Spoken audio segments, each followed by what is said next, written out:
Terima kasih Tuhan, kami yakin dan percaya Engkau hadir di tengah-tengah kami. Seperti yang dinyatakan dalam firman-Mu, di mana 2-3 orang bersekutu dalam nama-Mu, Engkau hadir, Engkau ada di tengah-tengah mereka. Terima kasih Tuhan, saatnya kami juga akan mendengarkan sabda firman-Mu. Mari Tuhan, Engkau berperkarang mengurapi kami dan singkapkan nyatakan kebenaran-Mu, sehingga kami dibangun, kami dikuatkan oleh firman Tuhan. Terima kasih, dalam nama Tuhan Yesus kami bersyukur dan berdoa.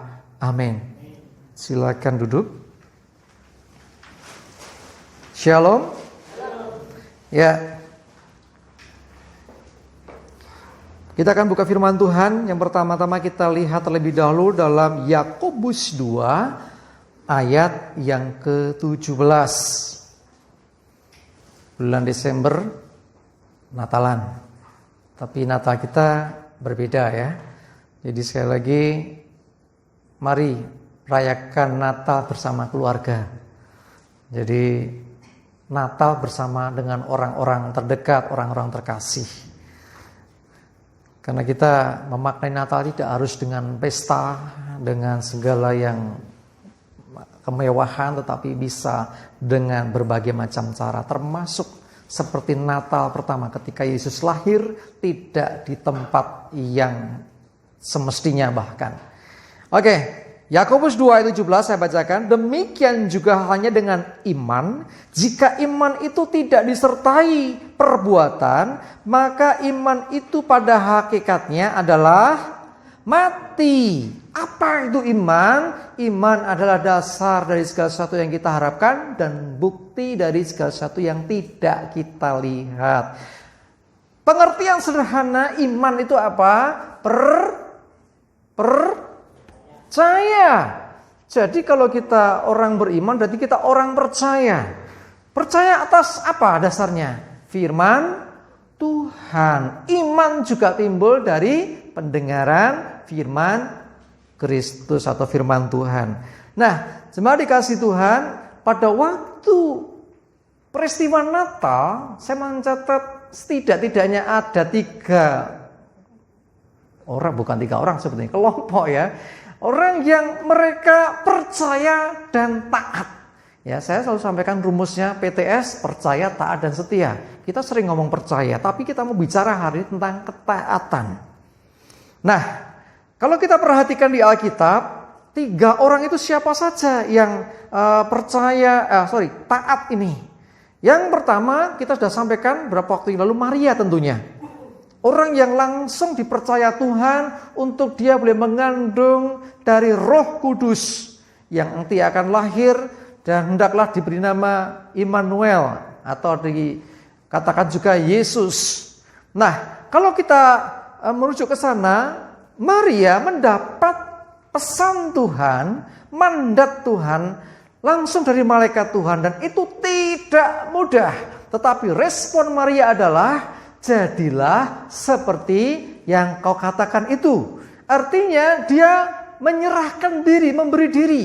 Jadi bukan hanya percaya akan berita yang disampaikan, walaupun berat untuk percaya, susah untuk bisa mempercayai.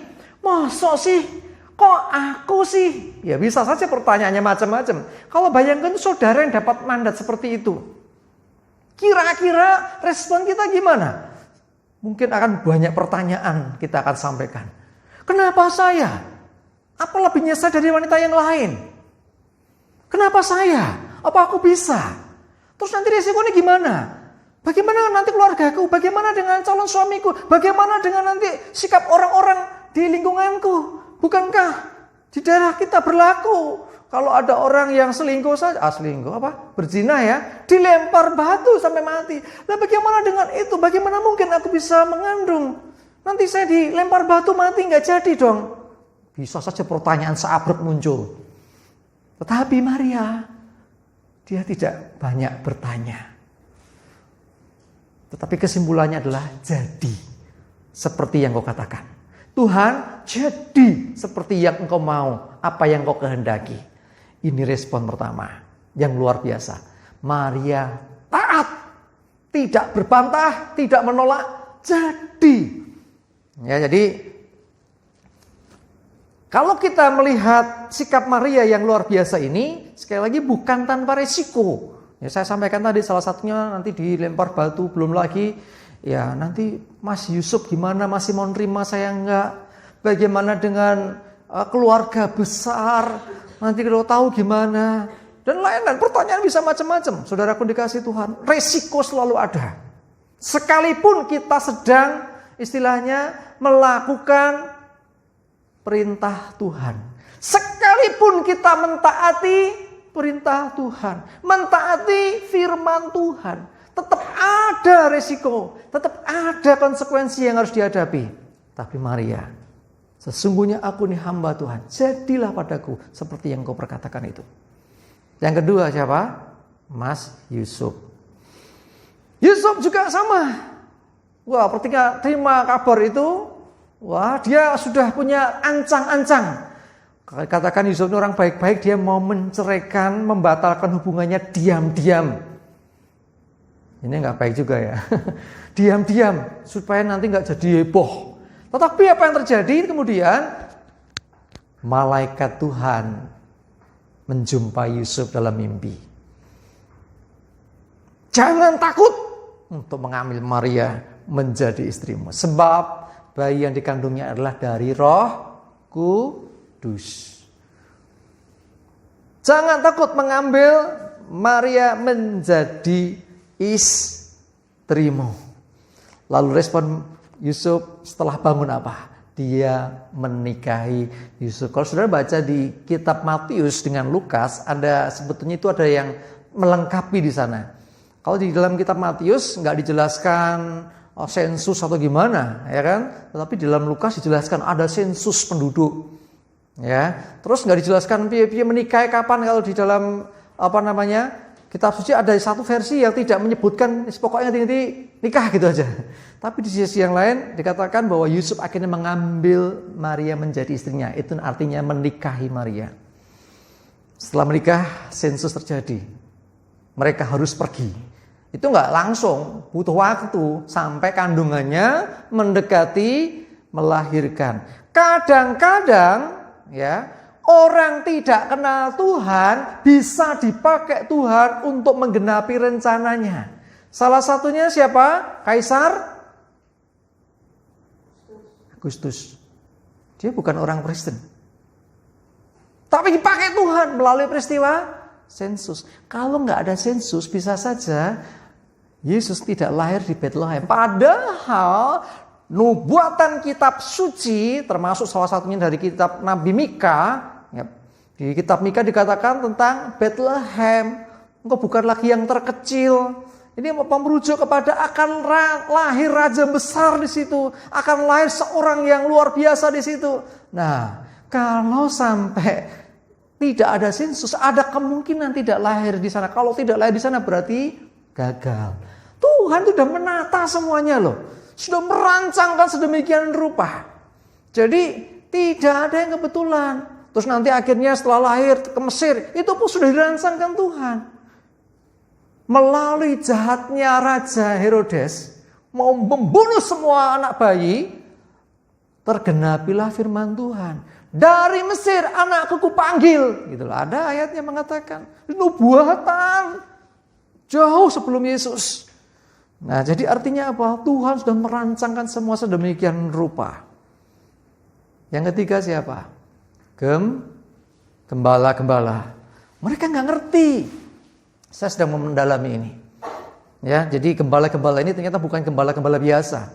Yang digembalakan bukan domba-domba biasa. Dari literatur yang saya baca bahwa itu adalah domba-domba yang biasa digunakan untuk korban di bait Allah. Maka di dekat situ ada namanya Migdal Eder.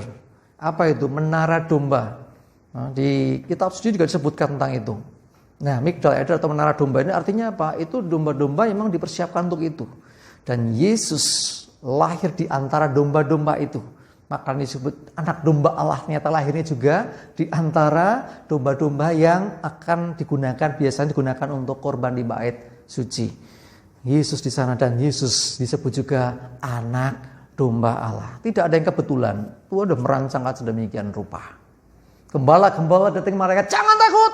Ya mereka takutlah. tiba-tiba ada sesosok, mungkin rombongan malaikat surga, nggak hanya satu karena mereka bersorak-sorak memuji Tuhan akhirnya.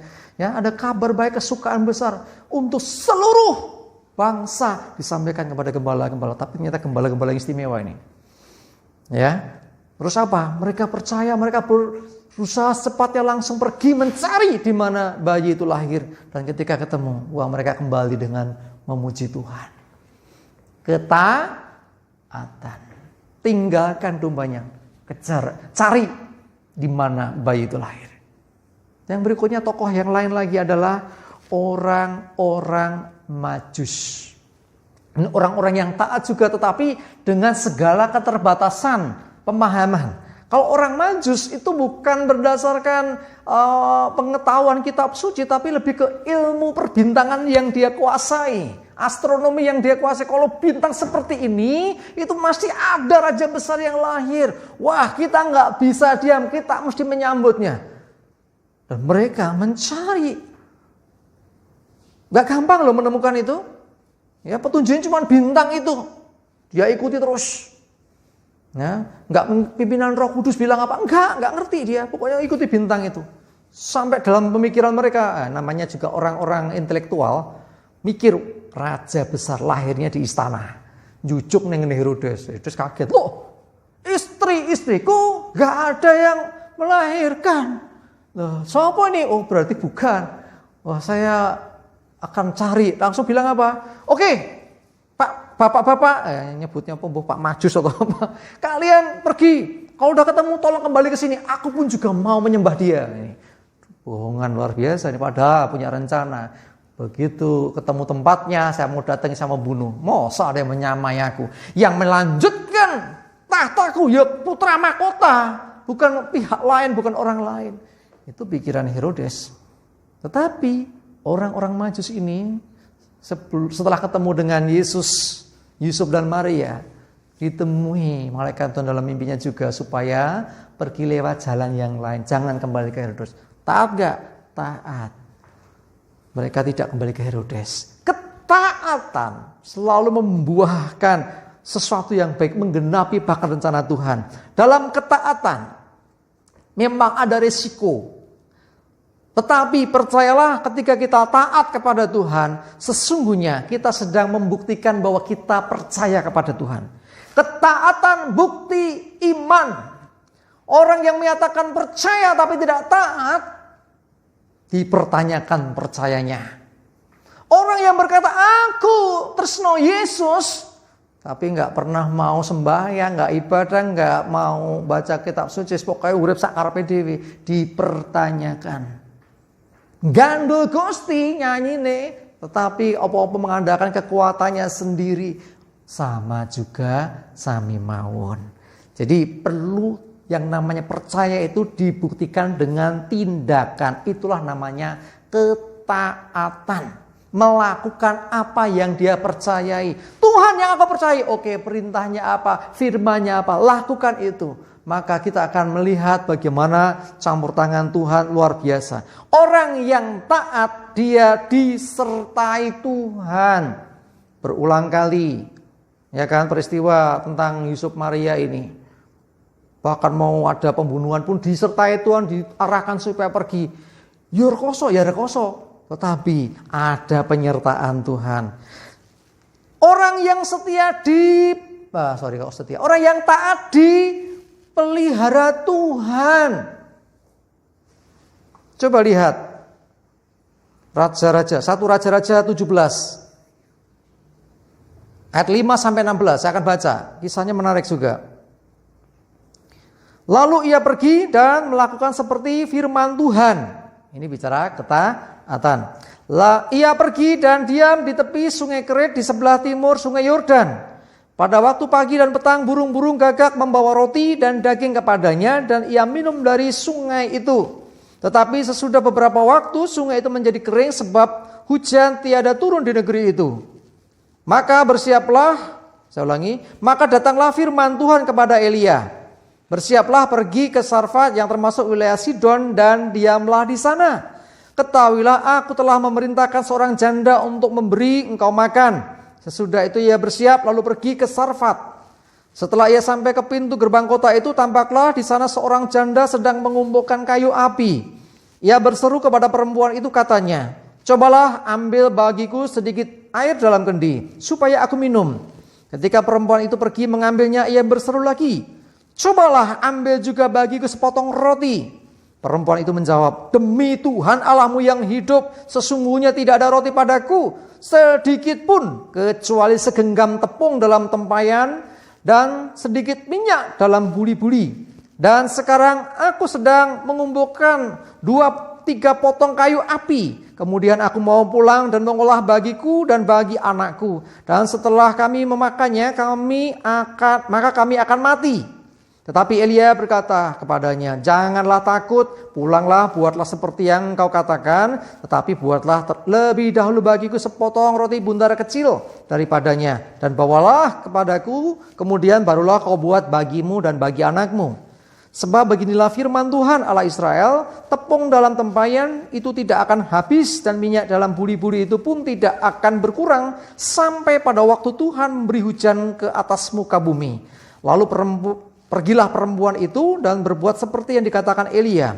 Maka perempuan itu dan dia serta anak perempuan itu mendapat makan beberapa waktu lamanya. Tepung dalam tempayan itu tidak habis dan minyak dalam buli-buli itu tidak berkurang seperti firman Tuhan yang diucapkannya dengan perantaraan Elia. Ya, kisahnya panjang tapi asik sekali kalau membaca ini komplitnya. Lanjutannya juga luar biasa. Diperintah Tuhan suruh pergi ke Sungai Kerit sebelah timur Sungai Yordan. Pergi. Sampai di sana karena ketaatannya Elia dipelihara Tuhan. Cara memeliharanya tidak seperti yang sewajarnya. Dikirimi roti, dikirim makanan oleh burung gagak. Kenapa enggak burung merpati? Kenapa enggak burung yang lain? Burung gagak kan identik dengan wak wak gitu kan. Suaranya aja denger ngeri. Coba sore-sore dengar bunyi burung gagak nyanyi. Wak wak, kira-kira apa? Halo? Kira-kira apa? Pertanda apa? Biasa nih neo mati loh. Ya karena burung gagak seringkali gitu ya. Tapi burung itu dipakai Tuhan untuk memelihara Elia. Memberi makan. Sampai kering sungainya.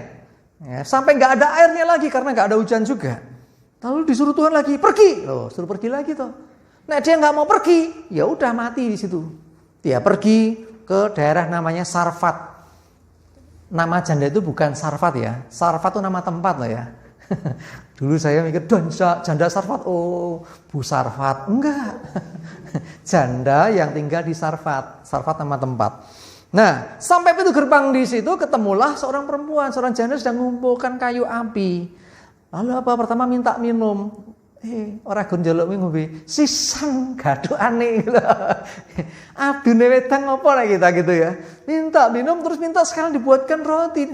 Nggak ada, cuma sedikit tepung dan minyak dalam buli-buli. Kami akan memasak untuk aku dan anakku, habis itu kami mati. Tapi Elia berkata apa? Buat dulu untukku roti kecil, baru itu kamu dan anakmu.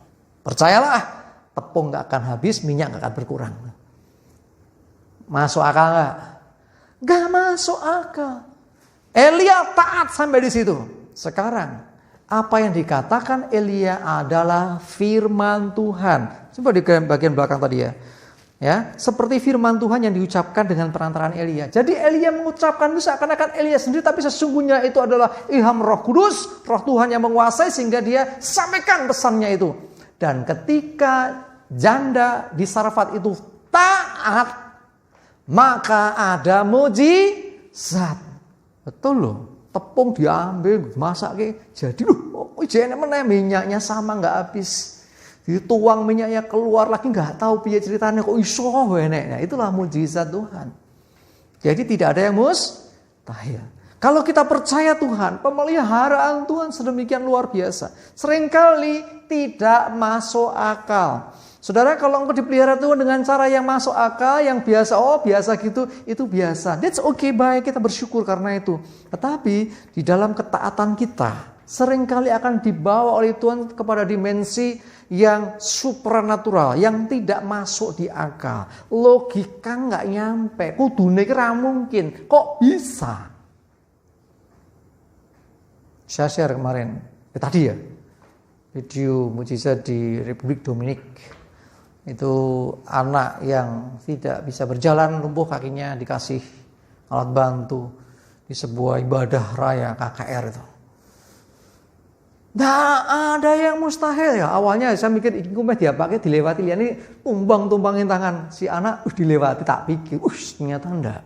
Didatangi, lepas semuanya. Begitu dilepas suruh berdiri, lari, nonton deh. Di situ sudah ada ceritanya. Jadi tidak ada yang mustahil. Dan saya mau share lagi nanti, ada satu kisah luar biasa di Thailand. Kita bukankah mendoakan Thailand? Masih setia? Amin. Mulai doakan lagi.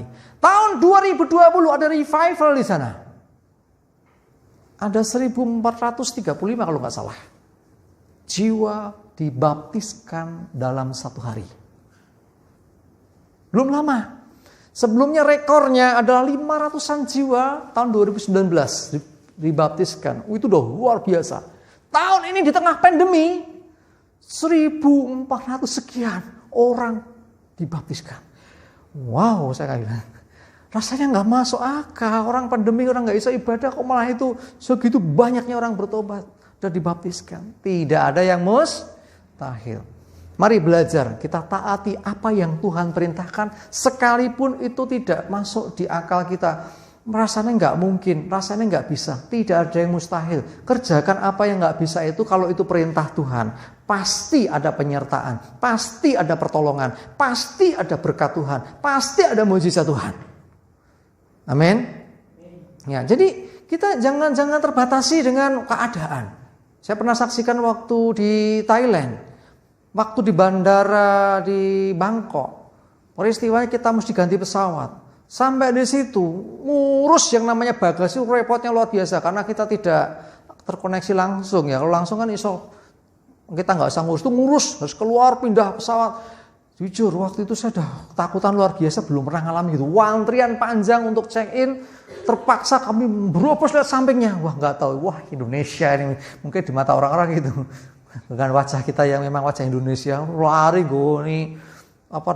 koper langsung nerobos bagian depan, belakangnya dengan pandangan-pandangan aneh. Kami keluarkan tiket kita. Maaf, time. Ngomongin wong kono rong mudeng karan mudeng ngomong time, wong ngendi ora ngerti. Pokoke ngerti di jamnya. Ya. 2 orang teman kami ketinggalan. Gak bisa. Tuhan, aku berusaha taat ngikuti Tuhan. Kenapa harus ngalami ini? Waduh, waktu itu, ayo Pak, lari. Wah, saya lari. Brobos itu ya kan dikasih kayak di bank itu didang-dangi gitu. Brobos sono sini sampai saya nggak tahu, itu pengalaman yang tidak terlupakan. Sampai di sana, puji Tuhan bisa. 2 teman kami nggak bisa, terpaksa beli tiket lagi. Batinku untuk aku. Nek saya, beli tiket dadaan tuh harganya mahal. Beda dengan tiket sudah jauh hari, betul nggak? Pesawat dadaan tuh mahal. Akhirnya mereka beli mau check in, wantri lagi, telat lagi. Tapi toh, bayangkan sudah beli yang kedua sampai situ terlambat. Maaf terlambat, langsung komplit. Saya mau manajernya, teman saya doangnya, orang yang berani. Kenapa? Kami nunggu, lihat CCTV kalau nggak percaya. Kami sudah berdiri tadi, kenapa nggak diizinkan masuk? Antrian ya harusnya kan kalau sudah di antrian harus dilayani, nggak boleh tinggal gitu. Nah, akhirnya diizinkan, puji Tuhan. Bapak Ibu sudah dikasih Tuhan. Kalau kita taat apa yang diperintahkan Tuhan, pasti kita akan dimampukan. Amin. Yusuf, Maria adalah 2 pribadi yang luar biasa. Mereka taat sekalipun mereka nggak bisa melihat ke depan kaya opo. Tantangan apa yang dihadapi, masalah apa yang akan dihadapi. Tetapi ketika mereka taat melakukan, Tuhan akan tuntun terus setapak demi setapak, selangkah demi selangkah. Seperti firman-Nya berkata, firman-Mu pelita bagi kakiku, bukan senter bagi kakiku yang bisa lihat jauh. Pelita, selangkah berjalan. Oh, depan sana nggak kelihatan, cuma gelap saja, nggak apa-apa. Melangkah lagi dengan terang firman Tuhan, maka akan sampai kepada tujuannya. Mari belajar untuk kita taat.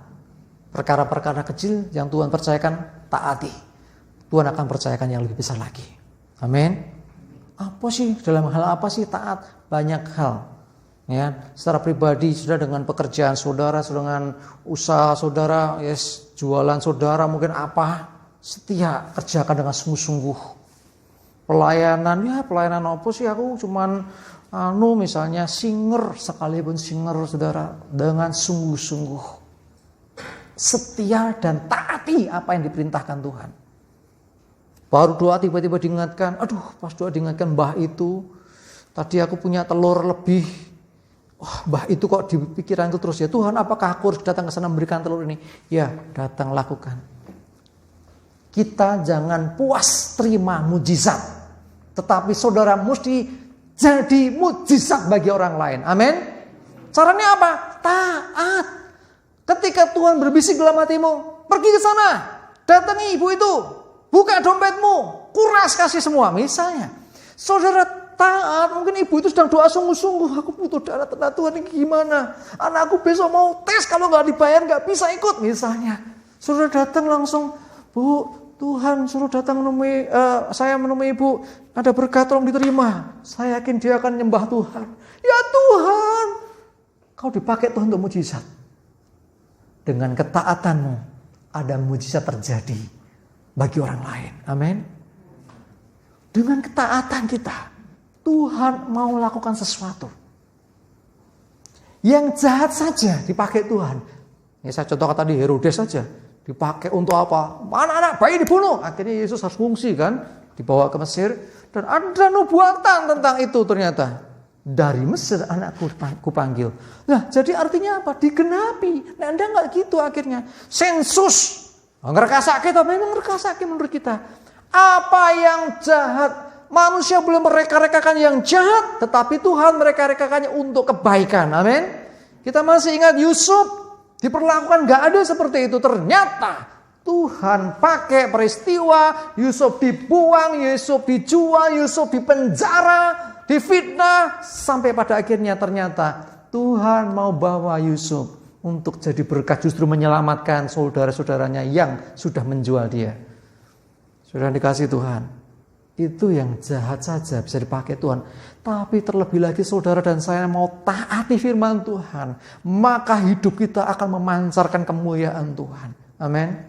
Ya, saya pernah dengar kisahnya seseorang di Jakarta sih, waktu di di sebuah pelayanan. Waktu itu ceritanya di sebuah komunitas yang cerita. Dia punya HP, waktu doa pagi, doa apa diingatkan HP-mu kasih si A, dia dikasih namanya, aduh Tuhan HP ku baru beli, belum lama, akhirnya apa, dia taat, ya sudahlah, pagi-pagi didatangi temannya, dok, kamu ada pergumulan apa sih, nih HP, tenanan iki, cepet gumlebu, rada kak selalu meneh, karena dia orangnya termasuk eman sebetulnya, begitu dia kembali, Tuhan, pelong hatiku, sudah terserahkan, sudah nggak ada wujudnya lagi di sini. Nggak butuh waktu lama, besok dia terima HP keluaran terbaru, dia kaget luar biasa. Tuhan kenapa caranya harus gini? Ternyata harus ada sesuatu yang dikorbankan untuk ini. Ketaatan membuahkan berkat. Amin. Yuk belajar taat. Ya, apapun yang Tuhan perintahkan, apapun yang Tuhan bisikan dalam hatimu saat engkau berdoa, engkau diingatkan apa, belajar taat. Sekalipun mungkin, itu suara Tuhan yang salah piye. Loh, untuk berbuat baik salah sedikit tidak apa-apa toh. Misalnya tiba-tiba datang Mbak Parni, ada berkat Mbak Parni 1 juta untuk jenengan misalnya. Aku ora butuh. Duitku akeh, mbok duit ngopo? Ya apa? Oh, salah ya. Enggak apa-apa. Kecuali ditolak, ya sudah. Mah. Ya wis nek ngono salah ya Tuhan, Mbak Parni enggak butuh. Ketemu dalam Pak Suroyo. Mas Kris, aku itu pergumulan banget ya. Oh, jenengan ternyata ya, geser-geser sini apa-apa toh. Tapi kita era mungkin ditolak ya berkat ya. Jarang orang menolak berkat. Ya, tetapi saudara, Dengan kau melakukan engkau benar, orang itu akan mengucap syukur. Artinya orang itu memuliakan Tuhan gara-gara perbuatanmu. Gara-gara apa yang kita lakukan, ketaatan kita, orang lain bisa memuliakan Tuhan. Itu kita berarti orang-orang yang dikenan Tuhan. Amin. Mari tundukkan kepala, kita berdoa. Tuhan, terima kasih, kami mengucap syukur. Biarlah renungan firman-Mu pada saat ini Engkau yang teguhkan dalam hati kami. Kami percaya Tuhan, oleh pertolongan-Mu kami bisa belajar bahkan melakukan dalam hidup kami. Bagaimana kami harus belajar taat melakukan segala sesuatu. Dalam ketaatan kami percaya Tuhan, ada berkat-Mu, ada penyertaan-Mu, ada perlindungan-Mu. Dan kami percaya ada tuntunan Tuhan. Apa yang harus kami kerjakan, selangkah demi selangkah, pasti Tuhan sertai dan kami percaya ada kemenangan, keberhasilan. Lebih daripada itu Tuhan, biarlah melalui ketaatan yang kami lakukan, Engkau dipermuliakan. Terima kasih. Roh Kudus, Engkau yang menolong kami untuk kami lebih lagi menangkap pesan Tuhan ini dan melakukan dalam hidup kami. Berdoa menyerahkan seluruh jemaat-Mu Tuhan, baik yang ibadah offline saat ini ataupun yang menyaksikan melalui internet. Engkau juga memberkati semuanya dan kami percaya kuasa Tuhan melalui Roh-Mu Tuhan meneguhkan dan bahkan jadikan mereka semua juga pelaku-pelaku firman-Mu. Terima kasih Tuhan, kami mengucap syukur hanya di dalam nama Tuhan Yesus. Kami bersyukur dan berdoa. Haleluya. Amin.